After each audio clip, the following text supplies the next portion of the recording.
Hey, Ag Teacher Thoughts here, coming at you with a very important video. So this video is going to cover marketing and pricing in your greenhouse. And I'm going to kind of liken this to running a race, right? Running a marathon. So you've gone 26 miles in your marathon and you're coming down the home stretch. It's almost May. You can taste Mother's Day coming along, so you can clear out that greenhouse. And you get to that last 0.2 miles and it's marketing. What do I price my baskets at? And a lot of ag teachers think back and they say, well, what have we always charged for our baskets? I know. Let's charge $20. Guys, baskets haven't been $20 since like 1989. Some of you weren't even alive then. Gosh, in 1989, you could get gas for under $1, like 67 cents. It's almost $5 now. Everything has gone up. Your price needs to go up too. So my baskets, which I'm going to show you in a moment of where they are. Oh, and by the way, it's April 15th. My baskets last year, they in expense alone cost me $17.36. So I don't know about you, but I'd like to make more than $3 on my baskets. I realize there's change there, but let's just say I want to make more than $3 on my baskets. So what do I need to do to decide what my price is? First, I got to know how much is in it. So again, $17.36. And that's pot, hanger, soil, plants, fertilizer, water, heat. All of that is built into that price. Labor, I haven't quite put that one in there because I've got student labor. But I'm here on a Saturday taking care of the baskets. So my labor goes in there too. So I've got all of those expenses and I know what my baskets cost me to make. So the next thing I do is I go around and I look at what does the market show me. And I've got a couple of examples here and I'm going to duck behind the camera so that I can do this without editing. Okay, so you see this basket here. This is one in about a 10-inch pot. And it is in a plastic basket. It's sold at a local farm store. And for that basket, they are asking $29.99. Sure. That's not the right petunias. Not at all. Those are petunias that belong in the ground. Those are not for a hanging basket. It will never cover the bottom of that pot. You're always going to see that ugly plastic pot. So if you want to pay $29.99 for that, be my guest. So I know I've got to be more than $29.99. Okay? So I've got another one here, and let's get a little closer because I didn't take an extreme close-up. So you can see some of these pots here. They are growing them in a pulp pot, which is good. They have the plastic hangers, which is not ideal in warm weather.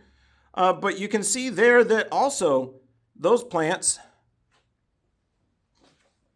they're not covering that pot. Now, I honestly think the pulp pot is a little bit prettier than a plastic pot. At least they're brown and they kind of blend in. But they're still showing here. And these, this was taken, I believe in May, I think is when I took this photograph. And this is a local garden center. They wanted $37.99 for their baskets. So I know mine need to be more than $37.99. Now I'm going to show you the basket in a little bit. If you've been following the channel, you kind of have an idea of where they might be. But with these baskets, the one thing my father always said is quality always sells. So if you have a quality product, you can ask a premium price. And I'll relate this back to when I used to be a metal sculptor. Okay, so I used to do welded metal garden art. And I had a small business running that. It was a side business. It kept money in my pocket, gave me some things to do, and I got pretty good at it. And I actually got fairly well known locally for my art. And one of the things that I used to create was these giant steel rose blossoms. And I made a couple of those and I put them out in our retail location for our family nursery. And I put $95 on it. And weeks went by and I didn't sell a single one. And then one day, a local pottery artist that lived down the street from us came by and said, Matt, those roses are beautiful. How many of them have you sold? And I looked at her and I said, none. And I don't know why. And she looked at me and she says, you're not charging enough. I'm like, I can't sell them at $95. What do you mean I'm not charging enough? She says, Matt, when you build something and you price it at a too good to be true price, people won't buy it because it's too good to be true. It can't be that cost. Something must be wrong with it. She says, raise your price. I'm like, to what? She says, $250 sounds good to me. I'm like, $250? Who's going to pay an extra $155 for my rose if I can't sell it at $95? She said, do it. So I took the tag off. I changed the price. The next day I sold a rose, $250. So I made another one. Then that one sold. And I made another one. And that one sold. In a week, I sold 6 at $250 a piece. See, when it comes to plant material and art, it's kind of one and the same. There's a perception of value. If I pay more for this, it must be special. I had a lot of weird plants that were very easy to propagate, but they were different and people hadn't seen, so I put a premium price on them because I knew I could get it. And if I put a high price on them, they'd sell. An aeonium in a little pot, it's probably worth $2.99. If I put $15.95 on it, boom, they'd sell. $2.99, they wouldn't sell. There's a perception of price of where people will buy. Now, let me show you what I have that's a premium product, and we'll talk about what we've got it priced for. See if that's in frame for you. There you go. Okay, so this is April 15th. We go down here to the lowest branch, go up to the top branch. Those are now 30 inches long. Okay, so from the top to the bottom is 30 inches. This is on a 15-gallon pot. So the basket bottom is, where is it? Somewhere up about here. This is a premium basket. Now, in my local area, I've got a price in mind that I'm going to ask for these because you can't get anything like this here. So I've shown you the two major competitors. Okay, the only one I didn't do is I didn't do the store that it prides itself in selling lumber and has orange everywhere. So I don't have one of theirs. I'll take a photo of that later, but I can guarantee it's not going to look like this.